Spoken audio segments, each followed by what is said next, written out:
السلام علیکم۔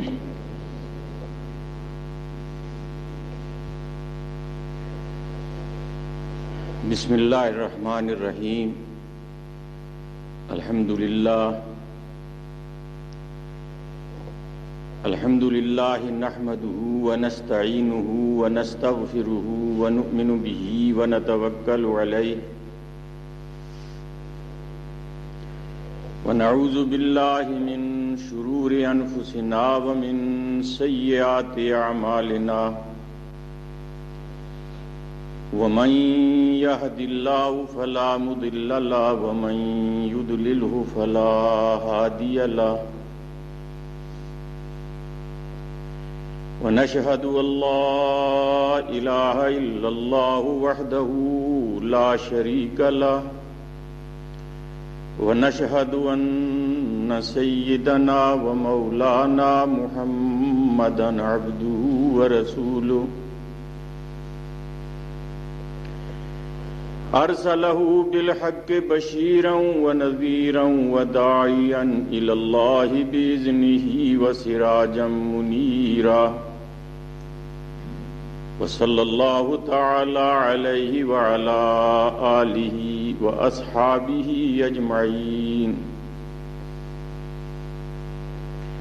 أما بعد اعوذ باللہ من الشیطان الرجیم بسم اللہ الرحمن الرحیم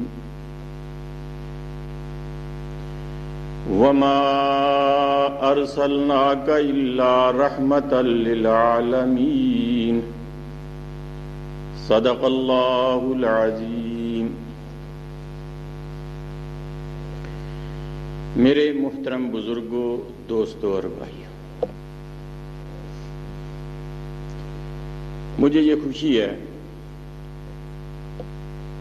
کہ آج ہم اس جگہ حضرت محمد مصطفیٰ صلی اللہ علیہ وسلم کے ذکر کے لیے اکٹھے ہوئے، جس میں آپ کی سیرت، آپ کا پیغام، آپ کی بات ہوگی۔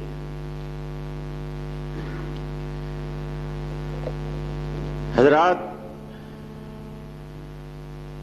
قرآن کریم نے حضور اکرم صلی اللہ علیہ وسلم کے ساتھ جو عام تعلق ہر انسان کا ہے وہ بھی بیان کیا، اور خاص کر کے جو مومن کا تعلق حضور اکرم صلی اللہ علیہ وسلم کے ساتھ اور حضور کا تعلق ایک مومن کے ساتھ ہے اسے بھی بیان کیا۔ ایک مومن کے ساتھ حضور اکرم صلی اللہ علیہ وسلم کے تعلق کی نوعیت یہ ہے، جسے قرآن یہ بیان کرتا ہے کہ النبی اولا بالمؤمنین من انفسہم۔ آپ تھوڑی دیر غور فرمائیں، دنیا میں ہر آدمی کسی نہ کسی کا کبھی مخالف بھی ہو سکتا ہے، متنفر بھی ہو سکتا ہے، دشمن بھی ہو سکتا ہے، لیکن اپنا آپ مخالف انسان نہیں ہوتا۔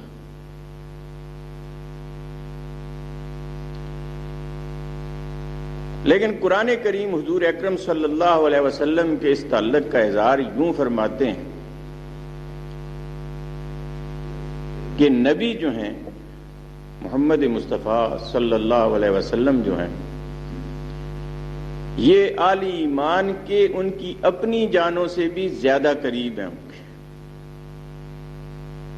اولا بالمومنین من انفسہم،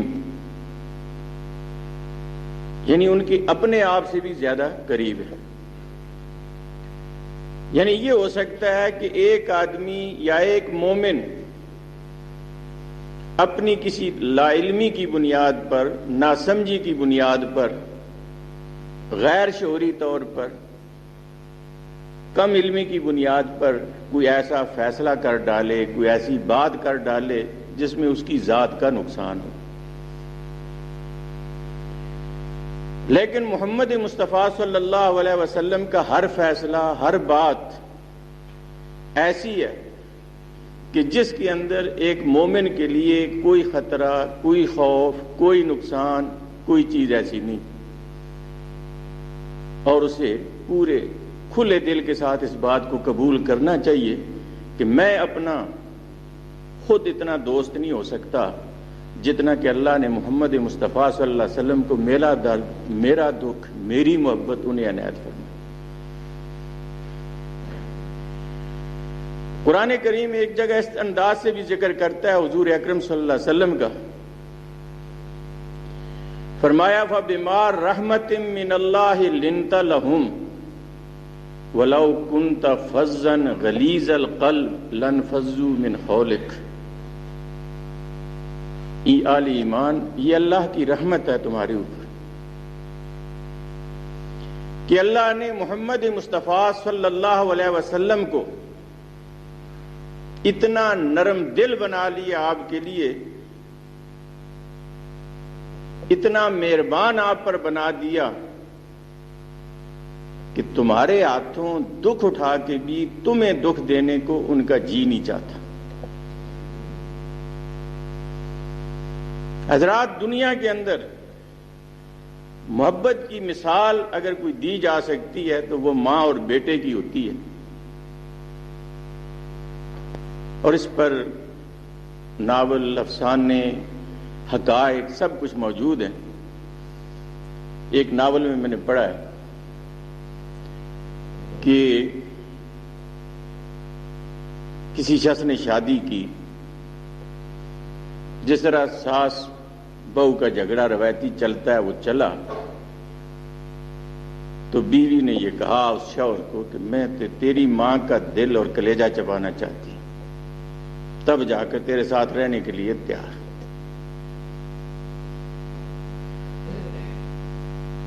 تو کہتے ہیں کہ وہ بدبخت گیا، جا کے ماں کو ذبح کیا اور اس کا وہ پورا سارے اعضاء نکالے، دل کلیجہ سب نکالا اور ہاتھ میں یوں پکڑا اور آگے بڑھا، اسے جو ٹھوکر لگی، گرنے لگا، تو کہتے ہیں اس ناول میں یہ ہے، ویسے ایک مثال کے طور پر، کہ اس میں سے آواز آئی کہ بیٹا کہیں لگ نہ جائے تجھے، دکھ تو نہیں ہو تجھے۔ حضرت یہ ایک افسانہ ہے، ایک ناول ہے، لیکن بہرحال ماں کی محبت کا ایک اظہار ہے۔ لیکن اس چیز کو اگر حقیقت اگر آپ دیکھنا چاہتے ہیں تو آئیے محمد مصطفیٰ صلی اللہ علیہ وسلم کی زندگی میں دیکھیں کہ جن سے دکھ اٹھائے، جن سے تکلیفیں اٹھائیں، انہی کے حق میں اور انہی کے ساتھ ان کا جو معاملہ ہے وہ کیسا ہے۔ حضرت عائشہ صدیقہ رضی اللہ تعالی عنہ نے ایک روز پوچھا، حضور مکے کی ساری زندگی بڑی تکلیف دہ تھی آپ کے لیے، ہر دن کوئی سختی، کوئی تکلیف، کوئی مصیبت یہ ٹوٹتی ہی رہتی تھی، لیکن مدینے میں آنے کے بعد آیا اب بھی ان 13 سالوں میں سے کوئی دن ایسا ہے کہ جو ان میں بھی زیادہ سخت ہو اور جس کی سختی کو آپ نے فراموش نہ کیا ہو؟ حضور اکرم صلی اللہ علیہ وسلم نے فرمایا کہ عائشہ یہ بات ہے ٹھیک کہ وہ ساری زندگی دکھوں سے بھری ہوئی زندگی تھی، اور تیری قوم کے لوگوں نے ستانے میں کوئی کوتاہی مجھے اور میرے ساتھیوں کو کی نہیں، کمی نہیں کی، لیکن اس 13 سال کے اندر ایک اور ہے کہ وہ جو طائف والا دن ہے، اسے میں اگر فراموش بھی کرتا ہوں تو نہیں ہوتا میرے مجھ سے۔ اور پھر وہ سارا واقعہ بیان فرمایا کہ میں اہل مکہ سے مایوس ہو کر طائف میں گیا، ان لوگوں نے میرے ساتھ کیا برتاؤ کیا، کسی نے دروازے پہ نہ کھڑا ہونے دیا، کسی نے سیدھے منہ بات نہ کی، میں نے پھر بھی لوگوں کو پکڑا ٹٹولا، کسی طرح سے کوئی آئے خدا کی بات سنے، اور آخر کار وہاں کے چودھریوں سرداروں نے چند اوباش لڑکوں کو میرے پیچھے لگایا اور انہوں نے پتھر مار مار کے مجھے وہاں سے نکالا، یہاں تک کہ حضور اکرم صلی اللہ علیہ وسلم جب اس بستی سے نکل کر مرداس کے باغ تک پہنچتے ہیں، آپ کا جسم لہو لہان ہے، وہاں باغ ہے، سایہ ہے، کنواں ہے پانی کا، آپ بیٹھتے ہیں، غلام آپ کا صاف کرتا ہے خون کو، یہاں تک کہ ٹانگیں صاف کرتے کرتے جب پیروں تک وہ پہنچا تو یہ کیفیت بنی ہوئی تھی کہ پیروں کے جوتے خون کی وجہ سے تلووں کے ساتھ چپک گئے تھے۔ اس وقت یہ حالت دیکھی نہ گئی اس سے کہ ان ظالموں نے کیا رویہ کیا ایک مہمان کے ساتھ، ایک رحیم و کریم کے ساتھ، ایک اس کے ساتھ جو ان کی بھلائی کا پیغام لے کر آیا تھا، ان سے مانگنے کے لیے تو کچھ نہیں آیا تھا۔ کہا کہ یا رسول اللہ دعا کیجیے، دعا کیجیے ان کے لیے۔ تو حضور اکرم صلی اللہ علیہ وسلم نے ہاتھ اٹھا کر یہ فرمایا، اللہم اہد قومی فانہم لا یعلمون، اے اللہ تو انہیں ہدایت دے دے، انہوں نے مجھے پہچانا نہیں۔ ایک شاعر نے اس واقعہ کو بس ایک جملے میں، ایک شعر میں بڑا پیارے انداز سے بیان کیا ہے۔ وہ کہتا ہے کہ طائف کا ہر ایک ذرہ یہ کہتا ہے کہ تو نے، طائف کا ہر ایک ذرہ یہ کہتا ہے کہ تو نے دنیا کو سکھایا ہے دعاؤں کا سلیقہ۔ حضرات کسی کے گھر کھا کے، کسی سے نفع لے کے، کسی سے کوئی فائدہ اٹھا کے تو سارے ہی دعائیں کرتے ہیں، اور کسی سے زخم کھا کے، کسی سے اپنا خون نکلوا کے بھی کوئی دعا کرتا ہے کسی کے لیے۔ اور وہ کہ جنہوں نے توہین کی ہر حد جو ہے روا رکھی، اور ان کے پیٹھ پیچھے ان کے لیے یہ رحمت کی دعا کہ مولا تو انہیں ہدایت دے دے۔ تو یہ آپ یہ اندازہ لگائیں کہ کیا کوئی شخص تصور کر سکتا ہے کہ ماں بھی اپنے بیٹے کے لیے یہ کچھ کر سکتی ہے کہ جو کچھ محمد مصطفیٰ صلی اللہ علیہ وسلم انسانوں کے لیے کرتے؟ قرآن ایک اور مقام پر حضور اکرم صلی اللہ علیہ وسلم کا یوں تعارف ہم سے کراتا ہے، اور وہ یہ کہتا ہے قرآن کہ عزیز علیہ ما عنتم، عزیز علیہ ما عنتم، اگر تم کسی مشقت میں پڑو، تم کسی تکلیف میں مبتلا ہو، تو یہ آپ کے لیے انتہائی ناگوار ہوتا ہے، بڑا مشکل ہوتا ہے کہ کسی مومن کو، نہیں کسی انسان کو محمد مصطفیٰ صلی اللہ علیہ وسلم تکلیف کے اندر دیکھ سکیں، یہ بڑا مشکل معاملہ ہے۔ اور اس کے بعد اگلا جملہ جو ہے وہ یہ ہے کہ وَبِالْمُؤْمِنِينَ رَءُوفٌ الرَّحِيمٌ، عام انسانوں کے ساتھ بھی یہ ہے کہ وہ کسی سختی اور تکلیف کے اندر ہوں تو حضور کے لیے یہ بڑا شاق گزرتا ہے، لیکن مومنوں کے ساتھ رویہ تو اور رحمت و شفقت کا ہے حضور اکرم صلی اللہ علیہ وسلم کا۔ ہم اپنی نعتوں میں جب حضور اکرم صلی اللہ علیہ وسلم کے لیے بہت سی باتوں کا ذکر کرتے ہیں تو اس میں ایک بات یہ ضرور ہم کہتے ہیں کہ سلام اس پر کہ جس نے گالیاں سن کر دعائیں دی۔ لیکن آپ ذرا اپنے سینے پہ ہاتھ رکھ کے ذرا سوچیں کہ ہمیں کوئی گالیاں دے کے کتنی دعائیں ہم سے لے گا، ہمارے ساتھ کوئی دشمنی کر کے کتنی بھلائی کا وہ چاہے گا ہم سے، جو رات دن ہمارے خلاف مصروف ہو ہم اس کے لیے کس قسم کا ذہن رکھتے ہیں، کیسا دل رکھتے ہیں، کیسے ارادے رکھتے ہیں، یہ سارے جانتے ہیں۔ لیکن دن میں سامنے ان سے ساری تکلیفیں اٹھا کے رات کی تنہائیوں میں بیٹھ کے رو رو کے یا اللہ انہیں ہدایت دے دے، یا اللہ تو ان کی رہنمائی کر دے، یا اللہ تو انہیں اپنے عذاب سے بچا لے کسی طرح سے۔ اور قرآن کو یہ کہنا پڑا کہ لعلک باخع نفسک الا یکونوا مؤمنین، اے محمد مصطفیٰ صلی اللہ علیہ وسلم آپ اپنی جان گھلا دیں گے، اس میں کھپا دیں گے، اس بات کے اندر، اسی فکر کے اندر اور اسی سوچ کے اندر کہ یہ لوگ ایمان کیوں نہیں لاتے، یعنی صبح سے لے کے شام تک یہی تصور، اسی کی فکر، اسی کی سوچ، یہ بچ جائے اور یہ بچ جائے، اسے خدا کی پکڑ سے بچ جائے، اس کا یہ فائدہ ہو جائے، اس کی یہ بھلائی ہو جائے۔ اگر دن میں گلیوں میں، کوچوں میں، دروازوں میں، بازاروں میں ایک ایک انسان کو پکڑ کر یہ بات سمجھاتے ہیں تو رات کو اللہ کے سامنے بیٹھ کر اس کی دعا کرتے ہیں، مولا اسے بھی ہدایت دے دے، اسے بھی ہدایت دے دے، اسے بھی رہنمائی، اس کی بھی کر دے تو۔ چنانچہ میں نے یہ گزارش کی کہ آج اس ذات بابرکات کا ذکر ہے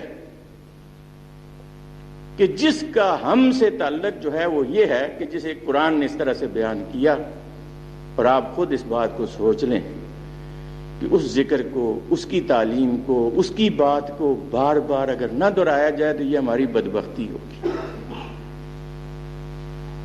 اس لیے ہم مسلمان ہونے کی حیثیت سے ہمارا یہ فرض ہے کہ ہر وقت ہماری نگاہوں میں اس تعلیم کو ہونا چاہیے، اس بات کو ہونا چاہیے، اس ذات کو ہونا چاہیے جو محمد مصطفیٰ صلی اللہ علیہ وسلم کے نام سے ایک نعمت کے طور پر اللہ نے ہمیں دی، اور قرآن جس کے بارے میں یہ کہتا ہے وَمَا أَرْسَلْنَاكَ إِلَّا رَحْمَةً لِّلْعَالَمِينَ، اے محمد مصطفیٰ ہم نے جہان والوں کے لیے آپ کو رحمت بنا کر بھیجا، جہان والوں کے لیے۔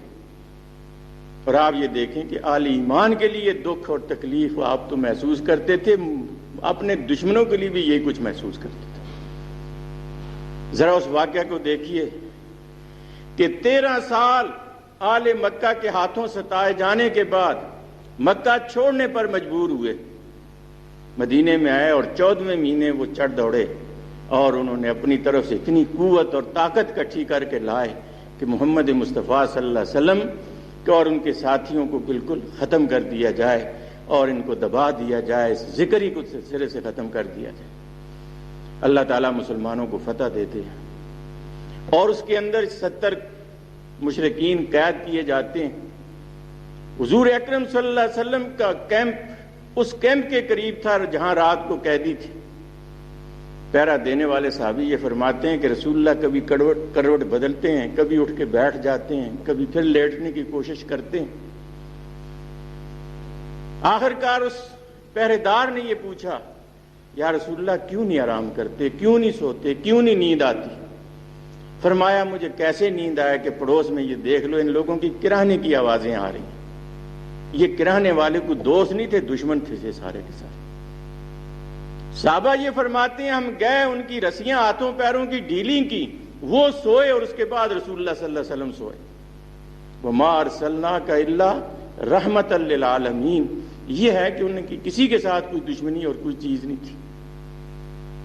پھر ایک اور پہلو سے بھی آپ یہ دیکھیں کہ ہم یعنی اس ذات کا ذکر اس نقطہ نظر سے بھی اگر کریں اور یہ دیکھیں کہ دنیا میں کسی کا ذکر، کسی کی خوبی، کسی کے علم، کسی کے حلم، کسی کے فہم و فراست کی بنیاد پر اگر کی جا سکتی ہے تو وہ بھی یہی ذات بابرکات محمد مصطفیٰ صلی اللہ علیہ وسلم کی،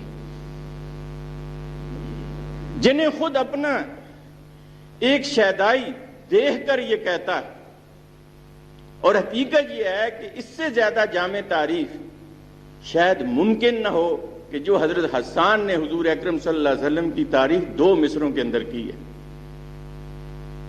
وہ کہتے ہیں کہ وَأَحْسَنُ مِنْكَ لَمْ تَرَ قَطُّ عَيْنِي، اے محمد مصطفیٰ میری آنکھیں عاجز ہیں کہ تجھ سے بھی زیادہ خوبصورت میں نے کبھی کوئی دیکھا ہو۔ وَأَكْمَلُ مِنْكَ لَمْ تَلِدِ النِّسَاءُ، اور محمد مصطفیٰ تجھ جیسا کامل اور مکمل کسی ماں نے کبھی جنم بھی نہیں ہے۔ فرمایا خلقت مبرأ من کل عیب، اے محمد مصطفیٰ آپ وہ ذات بابرکات ہیں کہ جنہیں اللہ نے ظاہری اور باطنی ہر قسم کے نقص اور کمزوری سے پاک بنایا۔ کأنک قد خلقت کما تشاء، یوں سمجھ لیجئے کہ جیسے آپ کی مرضی سی ایسے ویسے بنتے چلے گئے، اور بنانے والے نے اس آپ کو آپ کی مرضی پر چھوڑ دیا۔ ایک آدمی کو کیا ہونا چاہیے اپنے ذہن کے اندر، وہ سب کچھ آپ کے اندر ہے، جیسا آپ کی مرضی کے مطابق آپ کو ڈھالا گیا۔ اس لحاظ سے آپ یہ دیکھیں کہ حضور اکرم صلی اللہ علیہ وسلم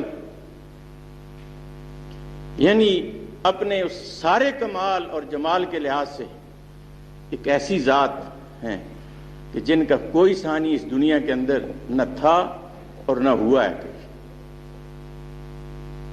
اور ہم اپنی ایمان کی بنیاد پر کہتے ہیں کہ ہوگا بھی نہیں، کہ وہ ذات ہے۔ پھر ایک اور بات یہ دیکھیے کہ اللہ تعالیٰ وہ اور اس کے فرشتے جس کا ذکر جس انداز سے کرتے ہیں، قرآن اس بات پر شاہد ہے، وہ یہ کہتا ہے کہ ان اللہ وملائکتہ یصلون علی النبی۔ ایمان والو، اللہ اور اس کے فرشتے اپنے نبی پر رحمتیں بھیجتے ہیں، اپنے نبی پر رحمتیں بھیجتے ہیں، درود بھیجتے ہیں، سلام بھیجتے ہیں۔ اور ایمان والو، تم بھی اس درود اور سلام حضرت محمد مصطفیٰ صلی اللہ علیہ وسلم پر بھیجا کرو۔ حضور اکرم صلی اللہ علیہ وسلم فرماتے ہیں کہ جو شخص میرے اوپر ایک دفعہ درود پڑھتا ہے، اللہ اس پر 10 دفعہ درود پڑھتے ہیں، اللہ اس کے گناہوں کو معاف کرتے ہیں، اللہ اس کی نیکیوں میں اضافہ کرتے ہیں۔ اس لحاظ سے جب ہم اس بات کرتے ہیں کہ آپ یہ دیکھیں کہ جس کی بات سے خدا راضی، جس کی بات سے خدا رحمتیں بھیجے، وہ محمد مصطفیٰ صلی اللہ علیہ وسلم۔ لیکن اس کے ساتھ میں ایک اور بات کی طرف آپ حضرات کی توجہ مبذول کراؤں گا کہ جہاں تک حضور اکرم صلی اللہ علیہ وسلم کا شرافت، دیانت، امانت، خوبصورتی، جمال، کمال، یہ ساری چیزیں ہیں، یہ اس زمانے کے جو مشرک ہیں یہ بھی مانتے تھے ان ساری چیزوں کا۔ آپ کی سچائی کا تو یہ حال ہے کہ ابو جہل جیسا انسان وہ یہ کہتا تھا کہ اس کی زبان سے جو بات نکلے وہ پوری ہو کر رہتی ہے۔ عتبہ ایک نصیحت کرنے کے لیے جاتا ہے رسول اللہ کے پاس، حضور نے اس کی ساری باتیں سننے کے بعد سورہ حامیم سجدہ کی چند آیتیں جب پڑھی اور جب اس آیت پر پہنچے کہ اگر تم نہیں مانتے تو میں تمہیں اسی طرح سے ڈراتا ہوں جس طرح پہلے نبیوں نے اپنی قوم کو ڈرایا تھا، اسی عذاب سے جس میں وہ پھنسے تھے۔ وہ لرز اٹھتا ہے، وہ کانپ اٹھتا ہے، وہ رسول اللہ کے منہ پر ہاتھ رکھ کر کہتا ہے محمد قوم پر رحم کر دو۔ یعنی ان کے بالکل اس بات پر انہیں یقین ہے کہ اس منہ سے نکلی ہوئی بات یہ ویسے نہیں ہوتی، بالکل سچی اور واقعتاً ہوتی۔ اور یہ واقعہ دوبارہ آپ نے پڑھا بھی سنا بھی ہوگا کہ جنگ بدر میں جب سارے مکے والے نکل گئے، ابو جہل کبھی اپنا سامان باندھتا ہے، کبھی کھولتا ہے، کبھی اندر جاتا ہے، کبھی باہر جاتا ہے، کبھی گھوڑے پہ رکھتا ہے، کبھی اتار دیتا ہے۔ بیوی یہ سارا منظر دیکھنے کے بعد اس سے یہ کہتی ہے کہ سارے لوگ جا چکے ہیں، قوم کا سردار اگر یہ حرکتیں کرے کہ وہ اس طرح کی سستی کا مظاہرہ کرے تو قوم لڑے گی کیا جا کے۔ میں بیوی جاتا ہوں، یہ کرتا رہا، ٹالتا رہا، لیکن جب اس نے زور دیا کہ لوگ جا چکے، مکے کی حدود سے باہر نکل گئے، تو ابھی تک یہاں بیٹھا ہوا ہے، پتہ نہیں کبھی کیا سامان تجھے یاد آتا ہے، کبھی کیا جاتا ہے کیا نہیں۔ اس نے بیوی کے سامنے اپنے دل کی بات کی کہ بیوی مجھے ڈر لگتا ہے کہ محمد نے میرا نام لے کر یہ بات بتائی، میں اس جنگ میں مارا جاؤں گا اور مجھے نظر آتا ہے کہ میں موت کے منہ میں جا رہا ہوں۔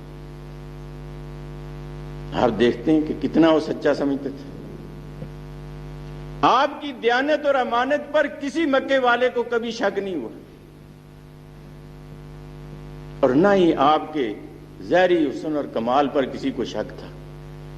دیکھنا یہ ہے کہ یہ سارے مکے والے جسے امین سمجھتے تھے، جسے دیانتدار سمجھتے تھے، جن کے لیے ان کی 40 سالہ زندگی کے اندر یوں کہنا کہ اپنی آنکھوں پہ بٹھاتے تھے، اپنے دیدہ و دل ان کے فرش راہ کرتے تھے، یہ اچانک کیسے دشمن بن گئے رسول اللہ کے؟ یہ اچانک کیسے مخالف ہو گیا نبی کریم صلی اللہ علیہ وسلم کے؟ کیا نبی کریم صلی اللہ علیہ وسلم نے دیانت کا راستہ چھوڑ دیا تھا؟ کیا امانت کا راستہ چھوڑ دیا تھا؟ کیا سچائی کا راستہ چھوڑ دیا تھا؟ کیا 40 سال کے بعد وہ زندگی سے ایک دم انہوں نے رخ موڑ کے کسی اور زندگی کی طرف چلے گئے؟ تو آپ مجھ سے اتفاق کریں گے کہ ان میں سے کوئی بات بھی نہیں تھی، صرف یہ ہے کہ آپ بہت ہی دیانتدار ہوں، بہت ہی امانت دار ہوں، ساری دنیا آپ کو پسند کرے گی اس وقت تک جب آپ لوگوں کو ان کی بددیانتیوں پر نہ ٹوکیں، اور جس دن آپ نے لوگوں کی ان کی بدعملیوں پر، ان کی کوتاہیوں پر، ان کی بددیانتیوں پر آپ نے ٹوکا تو وہ سارے کے سارے آپ کے دشمن بنے گے۔ یہاں ہر آدمی اپنے لیے ہر برائی کو جائز سمجھتا ہے. وہ جھوٹ بولے اسے کوئی پرواہ نہیں, وہ چوری کرے اسے کوئی پرواہ نہیں, وہ بددیانتی کرے اسے کوئی پرواہ نہیں, لیکن جب دوسرا کرے تو اس کی طرف وہ آنکھیں پھاڑ پھاڑ کر دیکھتا ہے کہ کیا حال ہے اس کا. یہ آج ہماری سوسائٹی کے اندر بھی یہ چیز بہت نمایاں ہے. دیانتدار سے ہمارا جھگڑا نہیں ہے, دیانتدار سے جھگڑا اس بات پر ہے وہ ہمیں کیوں کہتا ہے. میں اپنے ایک محترم بزرگ دوست کا یہ لطیفہ اکثر بیان کرتا ہوں. مولانا گلزار احمد صاحب سرگودے کے رہنے والے تھے. وہ ایک دور کے اندر جیل میں گئے ایک تقریر کی بنیاد پر. ان دنوں میں آپ نے سنا ہوگا کہ اخباروں میں آتا تھا راستے میں بس کھڑی کر لی اور لوٹ لی. یہ بڑے واقعات چلتے تھے. انہی میں سے جنہوں نے بس لوٹی تھی وہ سرگودا جیل میں بھی کوئی تھی. اب جیل کے اندر اگر آپ میں سے کوئی رہا ہو, ہمیں تو 2-3 دفعہ اتفاق ہوا ہے, تو آپ یہ دیکھیں گے کہ بڑے بڑے لوگ بھی ہاتھ میں تسبیح لے کے بیٹھ جاتے ہیں, نمازیں پڑھتے ہیں اور اس طرح سے رو رو کے اور گڑ گڑا کے کرتے ہیں کہ آدمی حیران رہ جاتا ہے. اب وہاں کوئی مولوی مل جائے تو یہ بڑی غنیمت ہے ان لوگوں کے لیے. اس کے گرد ہوتے ہیں, مسئلے پوچھتے ہیں, فارغ ہوتے ہیں, وقت نہیں کٹتا تو یوں کاٹتے ہیں. یہ گئے تو انہوں نے درس دیا, ہوا, آئے کٹھے. وہ بھی آدمی ایک آیا, کہتے ہیں میری اس سے کافی دوستی ہو گئی. اور ایک دن کچھ واقعات بیان کرتے ہوئے اس نے لوگوں پر جو تبصرہ کیا وہ یہ تھا, کہنے لگا مولوی جی اب لوگوں میں کوئی ایمان نہیں رہا, بس عجیب قسم کی صورتحال ہے, جسے دیکھو بس اور کچھ نظر آتا ہے. اس نے کہا تجھے کیسے یہ اندازہ لگایا؟ کہنے لگا یہ ہے کہ ایک دن ہم نے بس ایک راستے میں روکی, ہم نے سامنے جا کے چادر بچھا دی اور کہا ایک ایک اترے بس سے اور جو کچھ جیب میں ہے اس میں ڈالتا چلا جائے, اور ادھر جا کے کنارے پہ کھڑا ہوتا چلا جائے. اس طرح سے سارے نکلے, جو کسی کی جیب میں تھا ڈالتا رہا. ہمیں تھوڑا سا رحم آیا, پتہ نہیں کس نے کدھر جانا ہے, کس نے کدھر جانا ہے, تو اس کے پاس پیسے اگر نہ ہوں تو ہم نے کہا اب ایک ایک آؤ اور یہاں سے 5-5 روپے اٹھا کے بس پہ بیٹھتے چلے جاؤ تاکہ اگلا کرایہ تمہارے پاس ہو. وہ کہنے لگا کہ مولوی صاحب دیکھو لوگ ایسے بے ایمان ہیں, جس نے نہیں ڈالے نا اس نے بھی 5 روپے اٹھا لیے. یعنی اس کو اپنا کیا ہوا اس میں کوئی بے ایمانی نظر نہیں آئی. یعنی میرے عرض کرنے کا مقصد یہ ہے کہ آدمی جب خود کرتا ہے تو اس کا بالکل انداز ہی بالکل عجیب جیسا ہوتا ہے. اور نبی کریم صلی اللہ علیہ وسلم جو اللہ کی طرف سے ہادی راہبر بن کے آئے, تو آپ یہ دیکھیں کہ انسانوں کو جو سمجھنے کا موقع دیا یا بات سمجھانے کے لیے جو بات کی, اس کا انداز ذرا دیکھیں. کہ فرمایا, کسی نے پوچھا یا رسول اللہ مسلمان کی تعریف کیا ہے؟ فرمایا مسلمان کی تعریف یہ ہے کہ جسے بات کو تو اپنے لیے پسند نہیں کرتا, اپنے بھائی کے لیے بھی وہ بات پسند نہ کر. آپ دیکھیں کتنی خوبی ہے اس بات کے اندر.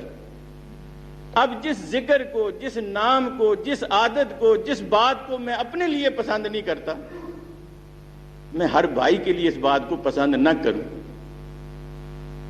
لیکن ہمارا حال یہ ہے کہ ہم اپنے لیے ہر برائی کو پسند کرتے ہیں اور ساری دیانت, ساری امانت, ساری شرافت کا ہم مطالبہ دوسرے سے کرتے ہیں. اور آج ہمیں دوسروں کے گناہ تو بہت نظر آتے ہیں, دوسروں کی برائیاں ہر وقت ہماری آنکھوں کے سامنے پھرتی ہیں. ہماری مجلسیں جب ہوتی ہیں اس کے اندر ذکر دوسروں کی برائیوں کا آتا ہے. میرے دوستوں اور بھائیوں کبھی یہ بتاؤ کہ ہم نے کوئی ایسی مجلس بھی جمائی جس میں اپنی برائیوں کو بھی یاد کیا ہو؟ حضرت عیسیٰ علیہ السلام کا یہ قول عجیب و غریب ہے. فرمایا اے وہ لوگوں کہ دوسرے کی آنکھ کا تنکا دور سے دیکھ لیتے ہو اور اپنی آنکھ کا شاتیر تمہیں نظر نہیں آتا. ایک اور موقع پر وہ فرماتے ہیں اے لوگوں دوسروں کے عیب تم نے اپنے سامنے رکھے ہوئے ہیں اور اپنی برائیاں تم نے پیٹھ پیچھے کر دی ہیں. کاش تم اپنی برائیاں جو ہیں اپنے سامنے رکھتے اور لوگوں کی برائیاں پیٹھ پیچھے کر لیتے. لیکن یہاں انداز آپ دیکھیں یہ ہے کہ نبی کریم صلی اللہ علیہ وسلم نے اس بات پر لوگوں کو عادی بنایا، اور اگر کبھی مجلس کے اندر اس طرح کی کوئی بات آئی بھی کہ کسی دوسرے کا ذکر ذرا سا بھی توہین آمیز ہوا تو حضور اکرم صلی اللہ علیہ وسلم نے اس کا سختی کے ساتھ نوٹس لیا۔ حضرات، آج غیبت ہمارا معمول ہے، ہماری ہر مجلس کے اندر یہ ہوئے بغیر وہ بابرکت ہوتی ہی نہیں، چلتی نہیں ہے۔ لیکن نبی کریم صلی اللہ علیہ وسلم جسے فرماتے ہیں کہ الغیبت اشد من الزنا، زنا سے بھی زیادہ بری چیز اگر کوئی ہے تو وہ غیبت ہے۔ کیوں؟ کہ فرمایا زنا کرنے والے کو کبھی تو خیال آئے گا میں گناہ کرتا ہوں، شاید وہ توبہ کر لے، لیکن غیبت کرنے والے کو کبھی خیال نہیں آتا کہ میں گناہ کرتا ہوں، اس میں تو اسے لذت محسوس ہوتی ہے۔ اسی لیے قرآن نے جہاں اس کی بھیانکی کا تصور دیا، ساتھ اس کی لذت کا ذکر بھی کیا۔ اَيُحِبُّ أَحَدُكُمْ أَن يَأْكُلَ لَحْمَ أَخِيهِ میتتن، کیا تم میں سے کوئی اس بات کو پسند کرتا ہے کہ اپنے مرے ہوئے بھائی کا گوشت کھائے؟ لیکن آپ یہ دیکھتے ہیں کہ گوشت بڑی لذیذ چیز ہے، اب وہ کھاتے وقت آدمی کو یہ ہوش نہیں رہتا یہ حرام کا ہے، حلال کا ہے، جائز کا ہے، ناجائز ہے، اپنا ہے، بگانا ہے، یہ ہو ہی جاتا ہے اس سے۔ اس لیے کہا کہ دیکھو اس میں فرق کرو، کس کا گوشت کھا رہے ہیں، اپنے بھائی کا اور کس بھائی کا جو مرا ہوا ہے۔ حضور اکرم صلی اللہ علیہ وسلم ایک راستے سے آئے، کسی آدمی کو سزا دے کر راستے میں دو آدمی نے بات کرتے کرتے کہیں اس کے بارے میں کوئی غلط الفاظ استعمال کیے، جیسا کسی گناہگار کے بارے میں کہہ دیا جاتا ہے۔ لیکن حضور کے کانوں تک جب یہ بات پہنچی تو آگے کھڑے ہو گئے ایک جگہ۔ بعض روایتوں میں آتا ہے کتے کا بچہ مرا ہوا تھا، بعض میں آتا ہے بکری کا بچہ گلا سڑا ہوا مرا تھا۔ آپ ان دونوں کو پکڑ کر کہتے ہیں یہ کھاؤ۔ اچانک ان کے سامنے یہ بات آئی، کوئی دیکھنے لگ گیا کہ یہ مردار بھی ہے، بدبودار بھی ہے، گلا سڑا بھی ہے، ہمیں کھلایا جا رہا ہے، یہ کیسے بات ہے یا رسول اللہ؟ آپ تو مردار کھلانے سے منع کرتے ہیں اور آپ نہیں، فرمایا کھاؤ اسے۔ اور جب ان کے اندر انقباض اور ساری چیزیں دیکھی تو فرمایا تم نے جو بات کی یا خدا کی قسم اس سے بہتر تھا کہ یہ کھا لیتے تھے۔ تم نے ایک مرے ہوئے بھائی کے بارے میں اس طرح کی بات کی، تم نے ایک وہ بھائی جو تم سے جا چکا ہے یا تمہارے سامنے موجود نہیں۔ تو میں یہ گزارش کر رہا تھا کہ آج ہمیں اپنے عیب، اپنے نقص، اپنی کمزوریاں نظر نہیں آتی، دوسروں کے پیچھے ہم پڑے ہوئے ہیں اور دوسروں کے نقص اور کمزوریاں جو ہیں وہ مزے لے لے کر بیان کرتے ہیں، اس میں ہونی بھی ہوتی ہیں اور انہونی بھی ہوتی ہیں، اور اس میں پھر ہم آگے تک بڑھتے ہیں۔ نبی کریم صلی اللہ علیہ وسلم نے ہم سب کو اپنی طرف لوٹایا، ہم سب کو ایک بات کی تعلیم دی اور اس بات کی طرف لایا کہ تم سب سے پہلے اپنے آپ کو دیکھو کیا حیثیت ہے تمہاری، اور تم کسی کے ساتھ بھی معاملہ کرنے چلو تو وہ۔ میں یہ گزارش یہ کر رہا تھا کہ نبی کریم صلی اللہ علیہ وسلم کا وہ پیغام کہ جس نے اس ذات بابرکات کو اس قدر، وہ لوگ جو اپنے سر آنکھوں پر بٹھانے کے لیے تیار تھے بلکہ کرتے تھے، ان کو سب کے سارے دشمن بنے، وہ تھا آخر بات کون سی تھی؟ لہذا آج اور میں اگر اپنی مجلسوں کے اندر درود شریف کی فضیلتیں بیان کریں تو لازماً اس کی فضیلتیں ہیں، ہم حضور اکرم صلی اللہ علیہ وسلم کی حسن کی تعریف کریں تو لازماً ہے، ہم حضور اکرم صلی اللہ علیہ وسلم کی دیانت اور امانت کی تعریف کریں تو لازم ہے، یہ بات ساری چیزیں ہیں۔ میں اس طرف آپ کی توجہ دلانا چاہتا ہوں کہ اس بات کا کافر بھی کوئی مخالف نہیں تھا رسول اللہ کے بارے میں، وہ بھی یہ ساری چیزیں مانتے اور تسلیم کرتے تھے۔ دیکھنا یہ ہے کہ اس دیانتدار، اس امانت دار، اس سچے انسان، اس بااخلاق باکردار انسان کے کیوں مخالف ہوئے، کس بات پر مخالف ہوئے؟ قرآن کریم اس بات کی نشاندہی کرتا ہے اور وہ یہ کہتا ہے کہ اے محمد، یہ تیرے چاہنے والے، تیرے ساتھ عقیدت رکھنے والے، تیری دیانت اور امانت کے گن گانے والے، یہ تیرے مخالف کیوں ہوئے؟ کیا وجہ کیا ہے؟ انہم کانوا اذا قیل لہم لا الہ الا اللہ یستکبرون۔ جب ان سے یہ بات کہی جاتی ہے اور آپ نے جب یہ پیغام ان تک پہنچایا اور یہ بات کہی کہ لوگوں سن لو، اس ساری کائنات کا حاکم، قانون ساز، بادشاہ، حاجت روا، مشکل کشا، دکھ دینے والا، دکھوں سے بچانے والا، بیٹے دینے والا، بیٹیاں دینے والا، نفع دینے والا، نقصان دینے والا، قسمتیں بنانے والا، قسمتیں بگاڑنے والا، زندگی دینے والا، موت دینے والا، غرضے کہ جس کے سامنے آپ جا کر دامن پھیلائیں، جس سے مانگیں، جس کے مانگے پر وہ دیتا ہے، جس کو دینے کی ساری طاقتیں اور قوتیں حاصل ہیں۔ لا الہ، کوئی الہ نہیں، کوئی ذات نہیں، الا اللہ، مگر ایک اللہ کی ذات۔ بس اتنی سی بات تھی۔ فرمایا اجعل الآلہۃ الہا واحد، یہ شخص ہمیں بے شمار الہوں سے ہمارے رشتے، ناطے، تعلق، واسطے سارے کٹا کے سب سے ہمیں کہتا ہے منہ پھیر لو اور ایک اللہ سے اپنا سارا رشتہ جوڑ لو۔ ان ھذا لشیء عجاب، یہ ہے وہ تعجب والی بات اور یہ ہے سب سے زیادہ حیرانگی والی بات۔ میں آپ حضرات کی توجہ اس طرف دلانا چاہتا ہوں کہ سوچنا یہ ہے کہ ہم کسی غلط فہمی میں یہ نہ رہیں کہ ہم نے حضور اکرم صلی اللہ علیہ وسلم کی یوں اور یوں تعریفیں کر کے شاید ان کی قربت حاصل کر لی۔ میں آپ کو یہ بات بتانا چاہتا ہوں کہ قربت کے حاصل کرنے کا ایک ہی راستہ ہے کہ جو پیغام محمد مصطفیٰ صلی اللہ علیہ وسلم نے دیا، جب تک ہم اس پیغام کو مانیں گے نہیں، اس کا پرچار نہیں کریں گے، اسے قبول نہیں کریں گے، اسے آگے لے کے نہیں چلیں گے، تو ہم نے یہ لا الہ الا اللہ والے اس تصور کو پورا ہی نہیں کیا سرے سے۔ آئیے تھوڑی دیر کے لیے ہم اس لا الہ الا اللہ کی روشنی میں اپنے آپ کو ذرا دیکھتے ہیں کہ یہ وہ پیغام تھا جو محمد مصطفیٰ نے ہمارے لیے اسے پسند کیا، اللہ نے ہمارے لیے پسند کیا، اور محمد مصطفیٰ نے انسانوں سے دکھ تکلیفیں برداشت کر کے اس پیغام کو ہم تک پہنچایا۔ بلکہ قرآن یہ کہتا ہے کہ یہ صرف محمد مصطفیٰ کا پیغام نہیں ہے۔ وَمَا أَرْسَلْنَا مِن قَبْلِكَ مِن رَّسُولٍ إِلَّا نُوحِي إِلَيْهِ أَنَّهُ لَا إِلَٰهَ إِلَّا أَنَا فَاعْبُدُونِ۔ فرمایا ہم نے جتنے بھی رسول دنیا کے اندر بھیجے ہیں سب کا ایک ہی پیغام تھا، اور وہ پیغام صرف لا الہ الا اللہ تھا۔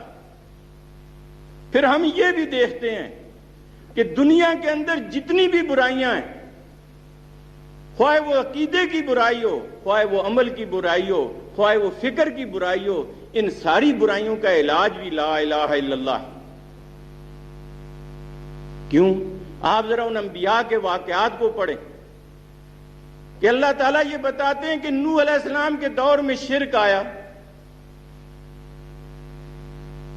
حضرت ابراہیم کے دور میں شرک آیا، آمریت آئی، اور ہم یہ دیکھتے ہیں کہ حضرت ہود، حضرت صالح کے قوم کے اندر اخلاقی قسم کے بگاڑ آئے، حضرت لوط کی قوم میں اخلاقی قسم کا بگاڑ آیا، کہیں ناب تول میں، کہیں بدعملیوں میں، کہیں بد کرداریوں میں اضافہ ہوا۔ لیکن ان ساری چیزوں کا علاج جو ہے قرآن نے ایک ہی بتایا ہے۔ ہر نبی کو یہ بات کہی کہ تیری قوم کی عقیدے کی کا علاج، خرابی کا اور فکر کی کا اور عمل کی خرابی کا اور ہر قسم کی گمراہی کا اور ہر قسم کی بد اخلاقی کا علاج جو ہے وہ صرف ایک ہے، لا الہ الا اللہ۔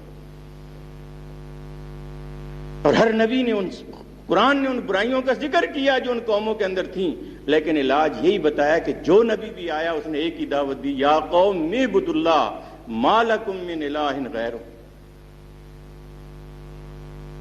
اور حضور اکرم صلی اللہ علیہ وسلم کے دور میں بھی جتنی برائیاں تھیں اس میں شرک بھی تھا، اس میں بد اخلاقی اور بد کرداری بھی تھی، اس میں بدعتیاں بھی تھیں، اس کے اندر اخلاقی گراوٹیں بھی تھیں، لیکن آپ نے دیکھا کہ سب سے پہلے آ کر جو علاج بتایا وہ کیا تھا کہ صفا کی پہاڑی پہ چڑھ کے یہ کہا کہ قولوا لا الہ الا اللہ تفلحون۔ لوگوں تم لا الہ الا اللہ کہو، کامیاب ہو جاؤ گے، ان ساری برائیوں سے نکل جاؤ گے۔ تو آپ یہ دیکھیں کہ واقعتاً یہ بات ہوئی بھی عملاً یا نہ ہوئی، لیکن آپ نے یہ دیکھا کہ جب لوگوں نے لا الہ الا اللہ کے جھنڈے کے نیچے جمع ہوئے اور اپنی زندگیوں کو اس کے مطابق بنایا، تو وہی سوسائٹی جس کے اندر ہر قسم کی برائی تھی، وہ سوسائٹی ہر برائی سے پاک ہوئی صرف اس ایک کلمے کی برکت سے۔ لیکن آج ہم تھوڑی دیر یہ جب سوچتے ہیں، غور کرتے ہیں کہ ہم تو پتہ نہیں 1000 دفعہ بھی تسبیح پر پڑھتے ہیں، لیکن ہمارے اوپر اس کا کبھی اثر نہیں ہوا۔ ہم اسے اونچا ذکر بھی کرتے ہیں، کوئی بھی نہیں ہوا۔ تو حضرات، جس بات کا ذکر ہماری زبانوں پر ہے، ہم اس کے معنی، اس کے مفہوم کے صحیح سرے سے ناآشنا ہیں، اور اگر آشنا بھی ہیں تو اس کے مطابق عمل کرنے کے لیے بھی ہم تیار نہیں ہیں۔ اس لیے ہمارے اس لا الہ الا اللہ پر نہ ہم پر اثر ہے، نہ سوسائٹی پر اثر ہے، نہ کسی شیطان پر اور نہ کسی کافر پر اس کا اثر۔ اگر وہ آدمی، اگر ابو ذر غفاری یا کوئی اور مسلمان خانہ کعبے میں اٹھ کے اگر یہ کہتا ہے لا الہ الا اللہ، تو دیکھو سارے مارنے کے لیے دوڑ پڑتے۔ انہیں لا الہ الا اللہ کا معنی بھی آتا تھا اور پڑھنے والے کا عزم بھی پتا تھا کہ یہ لا الہ الا اللہ کو عملاً جامہ پہنائے گا۔ لیکن ہم نے انگریزوں کے دور میں بھی بڑی اونچے مناروں پر لاؤڈ سپیکر باندھ کر اشہد ان لا الہ الا اللہ کہا، کسی نے بھی ہمارا نوٹس نہیں لیا، کبھی لیا؟ اس لیے کہ سارے جانتے تھے یہ بیچارہ جو کچھ پڑھتا ہے اسے پتہ نہیں کیا پڑھ رہا ہے، اس کے کرنے کے لیے کب یہ جائے گا۔ اس لیے آج ہم جب سوچتے ہیں کہ اس لا الہ الا اللہ نے سب کچھ بدلا، ہمارا کچھ نہیں بدلا، تو بھائی بات پہلی یہ ہے کہ ہم نے اس لا الہ الا اللہ کو سمجھا بھی کبھی ہے یا نہیں۔ آج میں یہ چاہتا ہوں کہ اختصار کے ساتھ اس لا الہ الا اللہ کے مفہوم کو آپ کے سامنے رکھوں۔ یہ ایمان کی دعوت ہے جو حضرت محمد مصطفیٰ صلی اللہ علیہ وسلم نے دی، اور اسی دعوت کے قبول کرنے کے بعد وہ سارا انقلاب دنیا کے اندر برپا ہوا جس کے اندر شرافت، اخلاق، کردار سب کچھ تھا، وہ اسی کے تحت آیا، اور اسی نے اس دنیا کے اندر وہ سارے لوگوں کی زندگیوں کو بدلا اور ملکوں کی قسمتوں کو بدلا۔ یہ ایک چیز تھی ساری کی ساری۔ یہ کیا ہے آخر؟ اس میں کوئی جادو ہے؟ یہ کوئی منتر ہے؟ کیا ہے؟ نہیں، ایک حقیقت ہے۔ سب سے پہلی چیز یہ ہے کہ جسے ہم ایمان کی دعوت کہتے ہیں، الہ کی دعوت، ایک الہ کی طرف کہتے ہیں، اس کے اندر 3 بنیادیں ایسی ہیں، اگر یہ ہماری سمجھ میں آ جائیں تو دنیا کے اندر بات بن جاتی ہے۔ سب سے پہلی بات جو ہے وہ اللہ کی توحید ہے،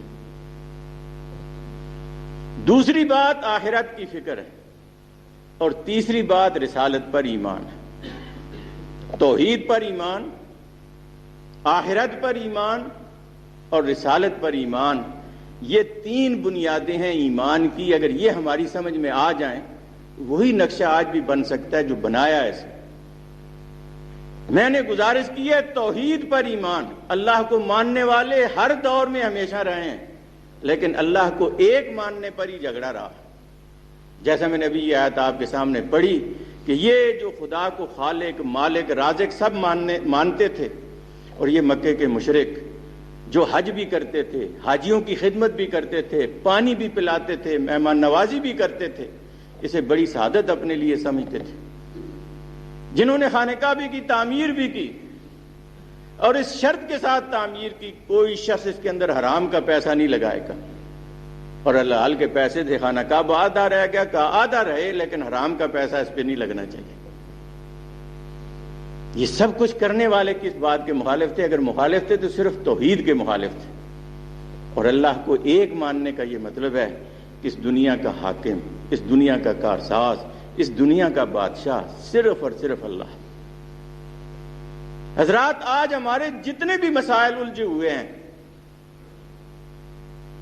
ان کے حل کی ایک چیز یہ ہے کہ اگر ہم سارے کے سارے مسلمان ہونے کی حیثیت سے اللہ کی بادشاہی پر، اس کی حاکمیت پر، اس کے قانون پر راضی ہو جائیں تو سارے جھگڑے ختم ہو جاتے ہیں۔ اور یہ یاد رکھیے کہ دنیا کے اندر انصاف، دنیا کے اندر عدل، اور ہر انسان کو مساوات اگر کوئی قانون دنیا کے اندر دے سکتا ہے تو صرف خدا کا بنایا وہ قانون دے سکتا ہے، دوسرا کوئی بھی نہیں دے سکتا۔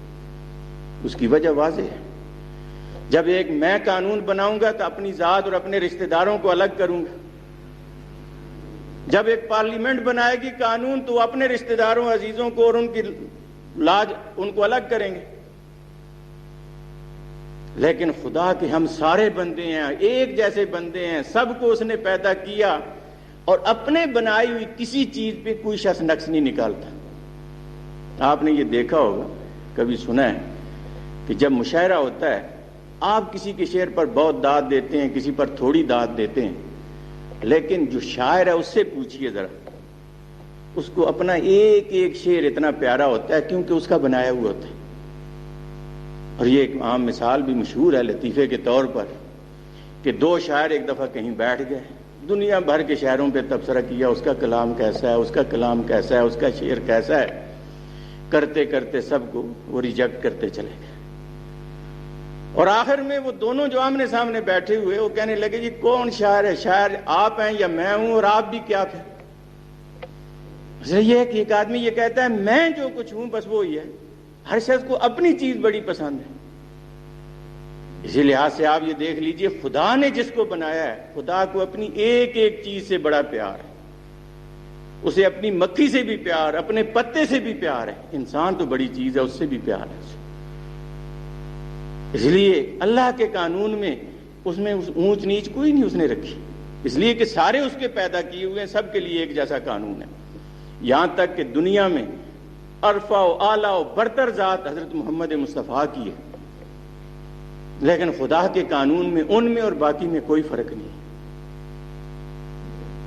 ان کے خاندان میں اور باقی خاندان میں کوئی فرق نہیں ہے۔ اسی لیے حضور نے فرمایا تھا لو سرقت فاطمہ تو بنت محمد لقطعت یدا، اگر فاطمہ محمد صلی اللہ علیہ وسلم کی بیٹی بھی چوری کرے ہاتھ اس کا بھی کٹے گا۔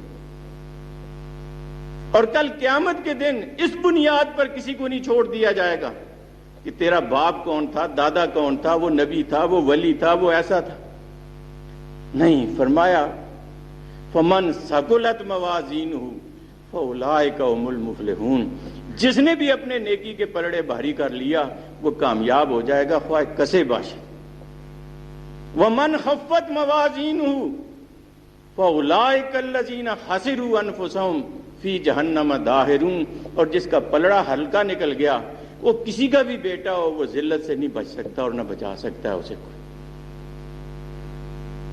فرمایا جب ہم وہاں تمہیں لے جائیں گے تو وہاں یہ نہیں پوچھیں گے فلان صاب بینہم یومئذ ولا یتساءلون، ہم نہیں پوچھیں گے آپ کے والد محترم کون تھے، دادا کون تھے، قوم کیا تھی، قبیلہ کیا تھا، وطن کیا تھا، زبان کیا تھی، یہ ہم نہیں پوچھیں گے۔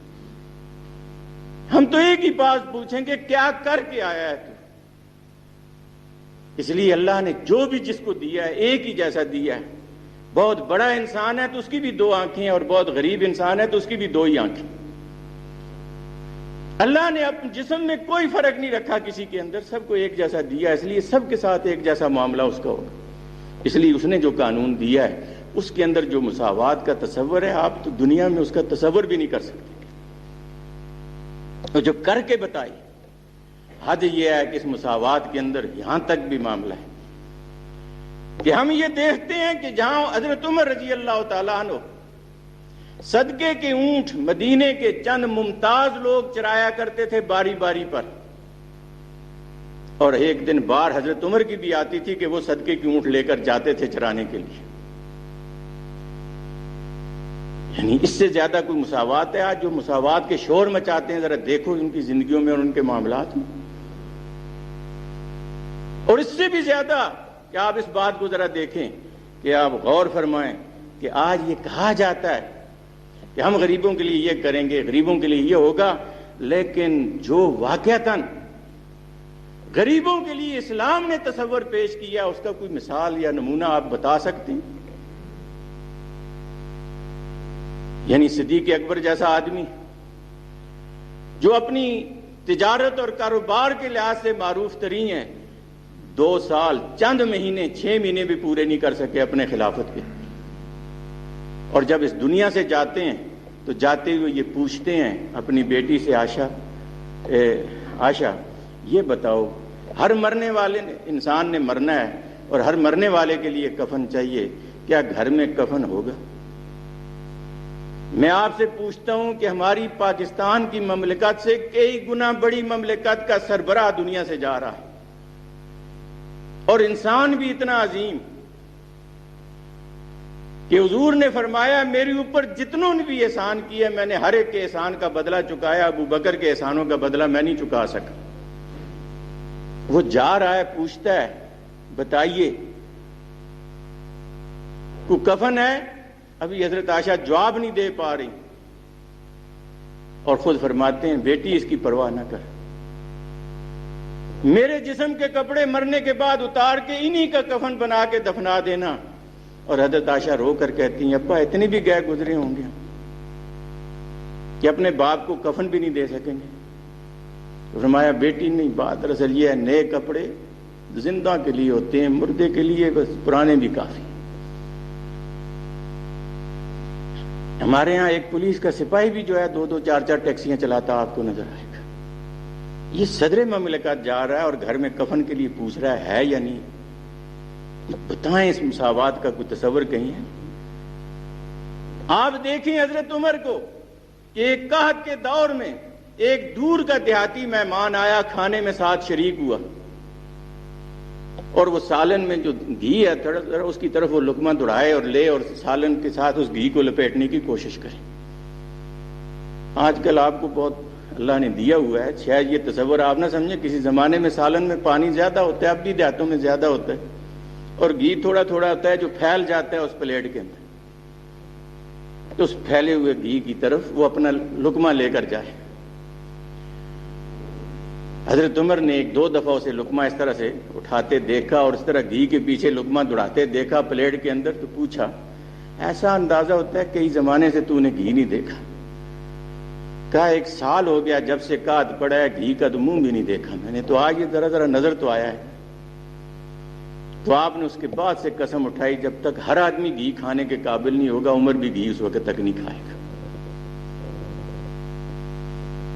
آپ اس کا اندازہ نہیں کر سکتے کہ دوسری جگہ کوئی ہے اس کے یعنی مقابلے کی کوئی چیز۔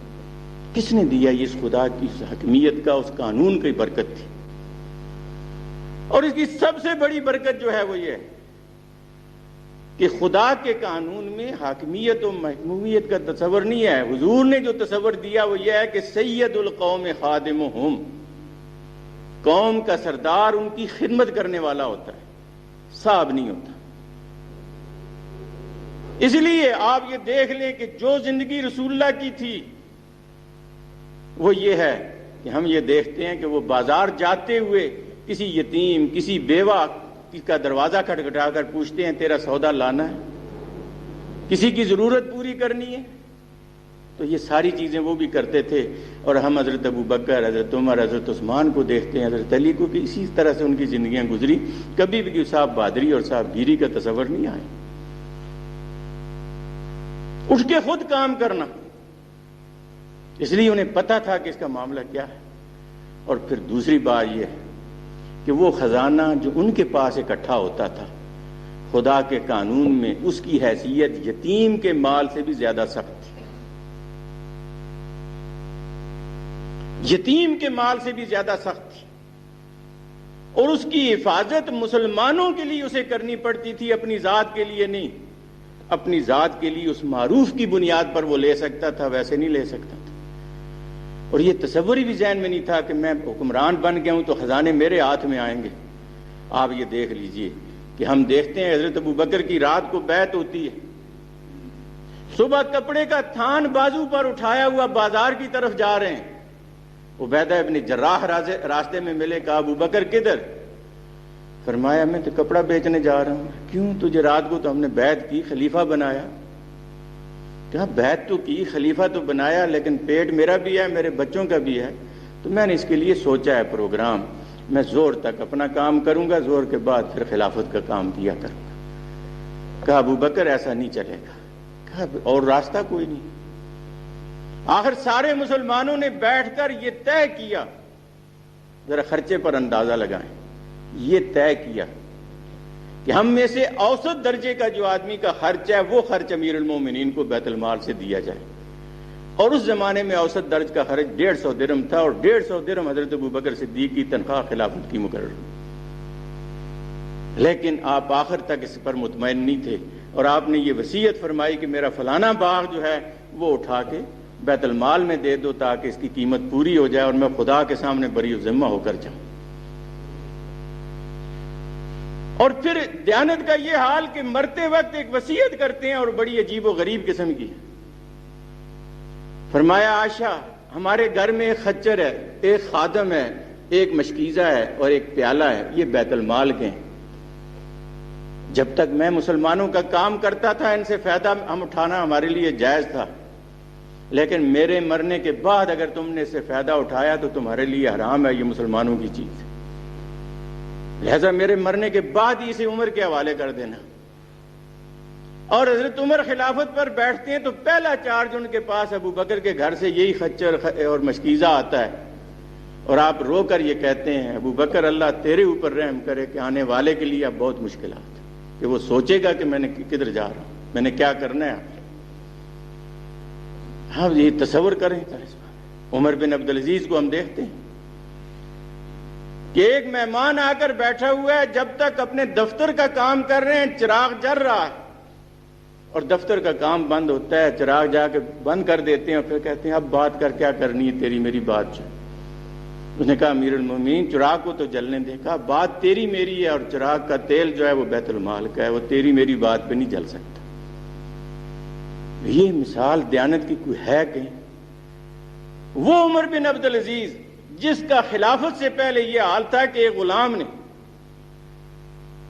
کہا کہ جا کر میرے لیے ایک چادر لاؤ، اس نے 8 روپے کی چادر بازار سے لائی. عمر بن عبدالعزیز نے اپنے ہاتھ میں لے کے بڑے خوش ہوئے، پسند کیا، کہا بڑی عمدہ چادر لائی. وہ غلام ہنس پڑا. اس نے کہا کیوں ہنستے ہو؟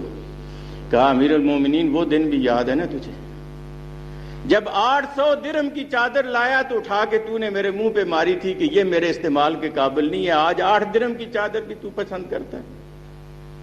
یعنی انہیں اس ذمہ داری پر آنے کے بعد پہلی زندگی میں اتنا بڑا فرق آتا ہے. یہ بنیاد جو ہے یہ اس کے اندر آتی ہے کہ جہاں تصور یہ دیا گیا کہ سید القوم خادمہم، یہ خدا کے قانون کی برکت ہے.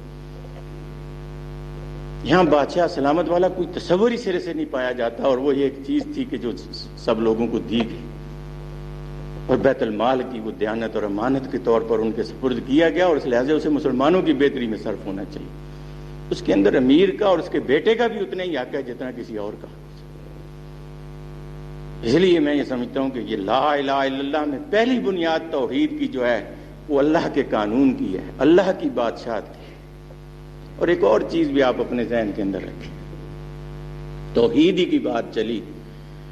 ہم سارے زبان سے یہ بات کہتے ہیں کہ نفع اور نقصان صرف اور صرف اللہ کے ہاتھ میں ہے. میں آپ سے پوچھتا ہوں اگر اس بات پر ہمیں یقین ہو جائے کہ نفع اللہ کے ہاتھ میں ہے، نقصان اللہ کے ہاتھ میں ہے، ہم لوگوں کے دروں پہ جا کے جو ہے وہ پیشانیاں ٹیکیں، یا رزق اللہ کے ہاتھ میں ہے. اگر میرا ایمان ہے رزق اللہ کے ہاتھ میں ہے، پھر میں اگر حرام کھاتا ہوں تو میرے اتنا بے ایمان کوئی نہیں. پھر میں جھوٹ کہتا ہوں کہ اللہ کے ہاتھ میں رزق ہے، میں پھر کہتا ہوں رزق میرے ہاتھ میں ہے، میں نے پورا کرنا ہے، جیسا حلال سے نہیں پورا ہوتا تو حرام سے پورا کروں. صرف زبان سے بات سے نہیں. توحید کا مطلب یہ ہے کہ آدمی کے دل میں اس قدر یقین ہو، ایسا یقین ہو کہ اللہ رازق ہے، لہذا جو رزق اس نے مجھے دینا ہے وہ دے گا، اور اس نے جو رزق کا راستہ بتایا اسی راستے سے میں نے رزق حاصل کرنا ہے. اور آپ یہ دیکھیں کہ لوگوں کا ایمان اس معاملے میں کس قدر مضبوط ہے کہ حضرت علی سے کسی نے پوچھا، حضرت کسی کو آدمی قلعے میں بند کر دے، فوجیں کھڑی کر دے اور اس کا رزق جو ہے اندر بند کر دے تو کس طرح سے جائے گا؟ حضرت علی نے فرمایا کہ دنیا میں کوئی شخص نہ کسی کی موت کا راستہ روک سکتا ہے، نہ رزق کا راستہ روک سکتا ہے. یہ رزق اور یہ موت ایسی ہے کہ ہر حال میں آدمی کو پہنچ کر رہتی ہے، اس سے کوئی بھی بچ کے نہیں رہ سکتا. اسے پہنچنا ہے، اللہ نے پہنچانا ہے، اس کے ذمہ، یہ اس کی ذمہ داری ہے. وَمَا مِن دَابَّةٍ فِي الْأَرْضِ إِلَّا عَلَى اللَّهِ رِزْقُهَا. یہ جو بھی ہے میرے ذمہ ہے رزق. اس نے کہا میرے ذمہ ہے، میری ذمہ داری ہے. اور یہ غیر ذمہ دار نے نہیں کہا، اللہ کہتا ہے میری ذمہ داری ہے، لہذا اسے اس بات کی کیا فکر ہو سکتی ہے۔ بہرحال یہ بات ذرا لمبی ہوئی، میں تھوڑا دوسرے دو موضوعوں کی طرف لیتا ہوں، اور آپ کا وہ زیادہ وقت بھی نہیں لینا چاہتا کہ تھکیں بھی نہ آپ، اور اس بات کو بہرحال ایک نتیجے تک پہنچنا چاہیے۔ دوسری چیز جس کی ضرورت ہے ایمان کے اندر ہے وہ آخرت۔ حضرات، آخرت ایک بنیادی حیثیت ایمان کے اندر رکھتی ہے۔ انسان کی فکر، اس کا عمل، اس کا اخلاق، اس کا کردار، ہر چیز کے لیے ایک منزل متعین کرتی ہے، اور وہ منزل اس کے لیے یہ متعین کرتی ہے کہ میں آج جو کوئی یہاں کر رہا ہوں، دنیا کا نتیجہ تو اپنی جگہ پر ہے، اصل نتیجہ وہ ہے جو آخرت میں نکلے گا میرے ہاں۔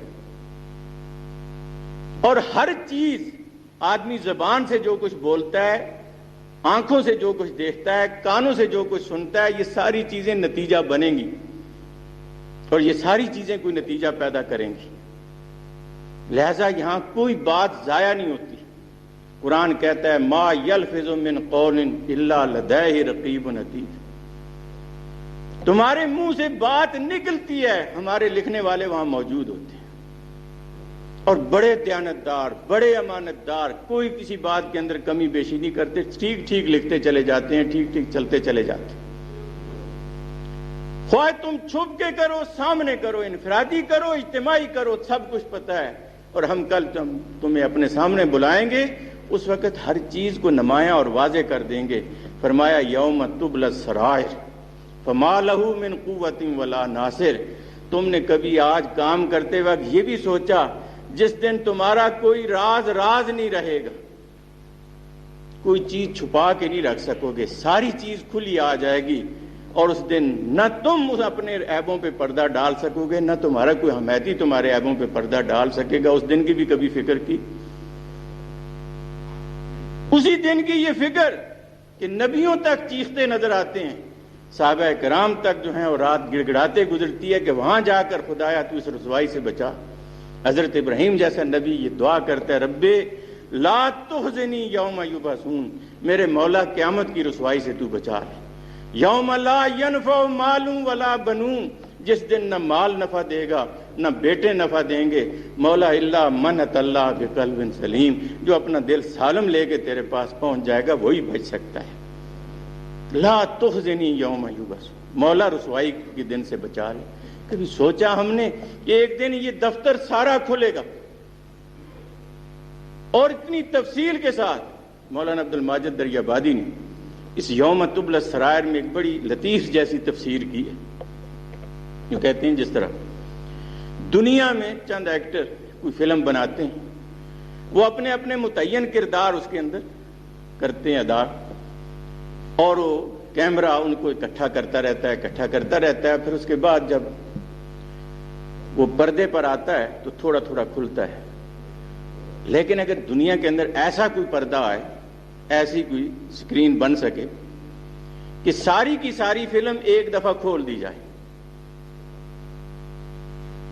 اور وہ شخص ایک ہی نظر میں اپنی زندگی کو جو کچھ نے 6 7 6 مہینے یا سالوں کے اندر کیا، ایک نظر میں سب دیکھ لے گا، کہیں ہنستا ہے، کہیں روتا ہے، کہیں کیا کرتا ہے، کہیں کیا کرتا ہے، یہ ساری چیزیں اس کے سامنے آئیں گی۔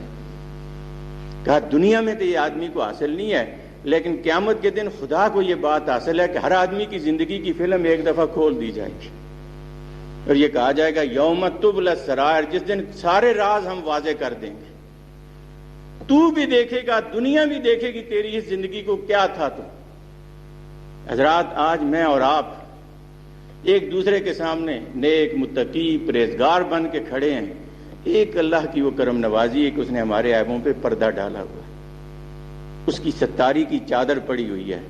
خدا نہ خواستہ وہ ذرا سی کھسک جائے تو نہ میں یہاں کھڑا ہونے کے قابل، نہ یہاں بیٹھنے کے قابل۔ لیکن وہی معاملہ جب وہاں آئے گا تو کہا کہ وَأَسَرُّ النَّدَامَةَ، ہر آدمی اپنی اس ذلت کو چھپانے کی کوشش کرے گا لیکن ناکام رہے گا۔ آج تو ہم یہ سب کچھ کرتے ہیں، کبھی سوچا ہے کہ یہ جو کچھ ہم کر رہے ہیں کل خدا کے سامنے اس کا کیا جواب ہوگا؟ کس حیثیت سے ہم جواب دیں گے، کس طرح جواب دیں گے، کس خدا کو دیں گے؟ جو ہمارے حال کو ہم سے زیادہ جانتا ہے۔ حضرات، آج یہ بات ہمارے اندر نہیں رہی کہ ہم آخرت پر ایمان کا ذکر ضرور زبان سے کرتے ہیں، لیکن ہمارا کوئی عمل اس بات کی گواہی دیتا ہے؟ جب ہم معاملہ کسی سے کرتے ہیں، جب گفتگو کسی سے کرتے ہیں، جب کوئی چیز طے کسی سے کرتے ہیں، جب زندگی کو جس ڈھب سے ہم گزارتے ہیں، کوئی ایسا ہے؟ اس لحاظ سے حضور نے اس ایمان کی یہ تشریح کر کے آخرت کی یہ وضاحت کی، اور لوگوں نے جب اس آخرت کو اپنے سامنے رکھا تو ان کی زندگیوں میں وہ تبدیلی آئی۔ یہ ابو بکر، یہ عمر، یہ عثمان آسمان سے نہیں آئے تھے، اسی مکے کی سرزمین کے تھے۔ یہ طلحہ اور زبیر کہیں باہر سے نہیں آئے تھے، اسی مکے کی سرزمین کے تھے جس کے اندر وہ ساری برائیاں موجود تھیں، لیکن اس عقیدے نے، اس تصور نے ان کی زندگیوں کو ایسا پاکیزہ کیا۔ اگر ہمارے اندر بھی یہی ایمان ہے تو پھر ہماری زندگیوں کے اندر کیوں یہ چیز پائی جاتی ہے؟ تیسری چیز جس کو میں اختصار کے ساتھ ذکر کرنا چاہتا ہوں وہ یہ ہے، اور یہ بھی آج بہت سے فتنوں کا ذریعہ بنا ہوا ہے کہ ہم اپنی ایمان کو ٹھیک نہیں سمجھ سکتے، اور وہ یہ کہ یہ یاد رکھیے ہمارا ہادی، مرشد، راہبر، رہنما صرف اور صرف محمد مصطفیٰ صلی اللہ علیہ وسلم کی ذات گرامی ہے۔ دنیا کے سارے انسان ایک طرف ہو جائیں اور ان دنیا کے سارے انسانوں سے آدمی اختلاف کرے، کسی آدمی کے ایمان میں کوئی فرق نہیں پڑتا، لیکن محمد مصطفیٰ کی ایک بات سے بھی اختلاف کر کے کوئی مسلمان نہیں رہ سکتا۔ یہاں مسلمان رہنے کی ایک ہی شرط ہے بس، وَمَا آتَاكُمُ الرَّسُولُ فَخُذُوهُ وَمَا نَهَاكُمْ عَنْهُ فَانْتَهُوا، جو دے رسول اللہ اسے قبول کر لو، جس سے منع کرے اس سے رک جاؤ۔ فرمایا ایک مومن کا اس کے علاوہ کام ہی اور کوئی نہیں ہے، اذا دعوا الی اللہ والرسول، جب بھی اللہ اور رسول کی طرف اسے پکارا جائے وہ یہ دوڑتا ہوا، یہ کہتا ہوا آئے کہ سمعنا واطعنا، میرے مولا میں نے سنی بھی تیری بات اور میں اسے قبول بھی کرتا ہوں۔ جس راستے پر بھی کوئی لگا دے، جس طرح سے کر دے، بس یہ ہے وہ بات۔ حضرات، آج حضور اکرم صلی اللہ علیہ وسلم کے ساتھ ہمارا تعلق زبانی عقیدت پر بہت ہے، اور ہمارے ہاں جب ہم اپنے اختلافوں کو دیکھتے ہیں تو آپ یہ دیکھیں کس پر مر مٹنے کے لیے تیار ہیں کہ کھڑے ہو کے درود پڑھیں، کہ بیٹھ کے پڑھیں، اونچا پڑھیں کہ نیچا پڑھیں۔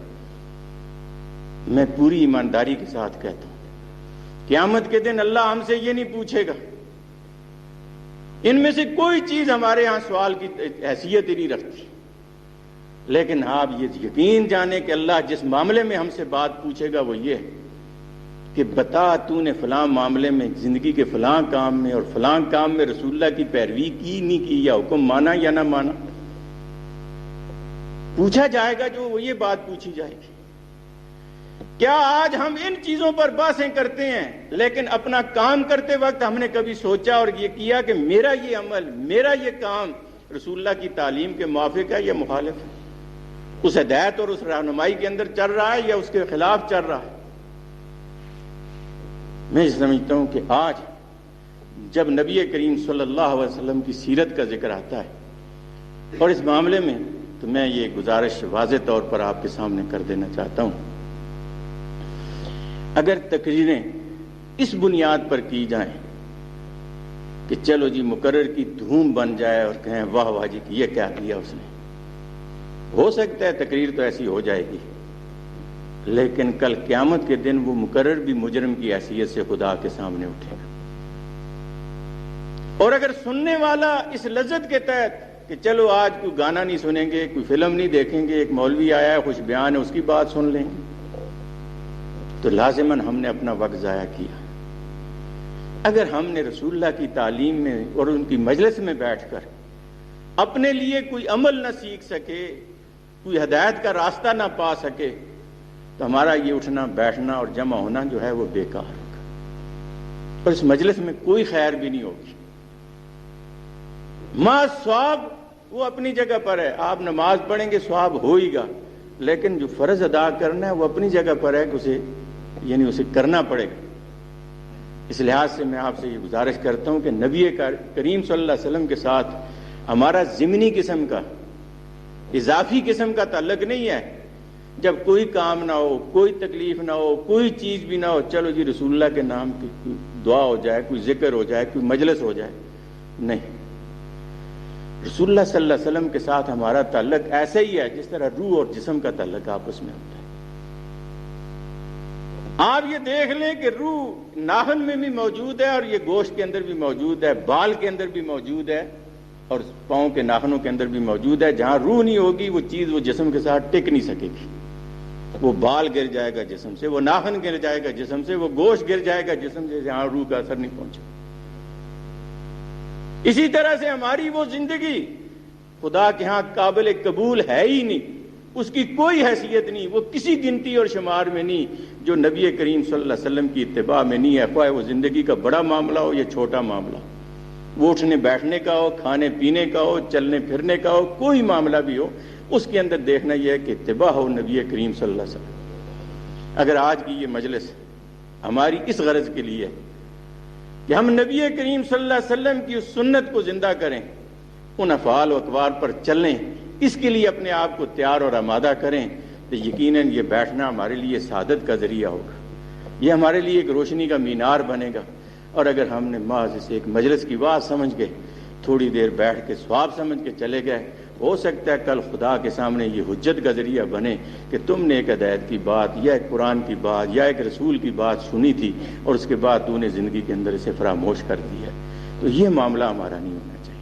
میں اسی پر اکتفا کرتا ہوں اور میں آخر میں ان سارے دوستوں کا کہ جنہوں نے اس مجلس کا انعقاد کیا ہے ان کا شکر گزار بھی ہوں اور ان کے لیے دعا گو بھی ہوں کہ وہ انہوں نے اس طرف خیال کیا اور ایک مجلس بہرحال بحیثیت ایک مسلمان ہونے کے انہوں نے حضور اکرم صلی اللہ علیہ وسلم کی سیرت کے موضوع پر رکھی۔ لیکن میں اس کے ساتھ یہ بھی گزارش کروں گا کہ ہم مسلمان ہیں، ہماری جتنی بھی مجلسیں ہیں وہ رسول اللہ کی تعلیم کے حدود کے اندر ہوں، خواہ وہ کھیل تماشا ہو، خواہ وہ تفریح کا مسئلہ ہو، خواہ وہ کوئی بھی ہو، لیکن ہونا وہ چاہیے اس تعلیم کے حدود کے اندر ہونا چاہیے۔ اور یہ ہماری ایک ضرورت اس لحاظ سے ہے کہ بحیثیت مسلمان کے۔ اللہ تعالیٰ مجھے اور آپ کو توفیق دے۔ وآخر دعوانا الحمدللہ۔